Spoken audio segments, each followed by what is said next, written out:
मंगल भवन अमंगलहारी द्रवौ सुदशरथ अजिर बिहारी। राम सिया राम जय जय राम। राम राम एक, राम राम दो, राम राम तीन, राम राम चार, राम राम पाँच। आज मैं आपको रामचरितमानस अयोध्या कांड दोहा नंबर 24 का अर्थ बताने वाली हूँ। संध्या के समय राजा दशरथ आनंद के साथ कैकेयी के महल में गए। मानो साक्षात स्नेह ही शरीर धारण करके निष्ठुरता के पास हो गया। मतलब मानो साक्षात स्नेह ही शरीर धारण कर निष्ठुरता के साथ पास गया हो। चौपाई एक आठ। कोप भवन का नाम सुनकर राजा सहम गए। डर के मारे उनका पांव आगे ही नहीं बढ़ता।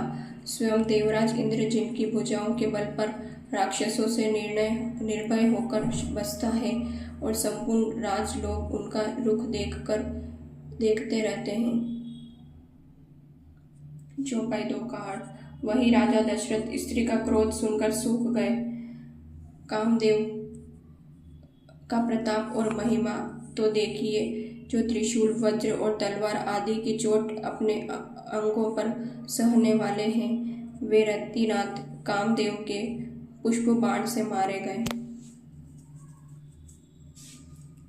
चौपाई तीन का अर्थ। राजा डरते डरते अपनी प्यारी कैकेयी के पास गए और उनकी दशा देखकर उन्हें बड़ा दुख हुआ। कैकेयी जमीन पर पड़ी है, पुराना मोटा कपड़ा पहने हुए है, शरीर के नाना आभूषणों को उतार कर फेंक दिया है। चौपाई चार का अर्थ। उस दुर्बुद्धि कैकेयी को कुवेश्ता बुरा द्वेष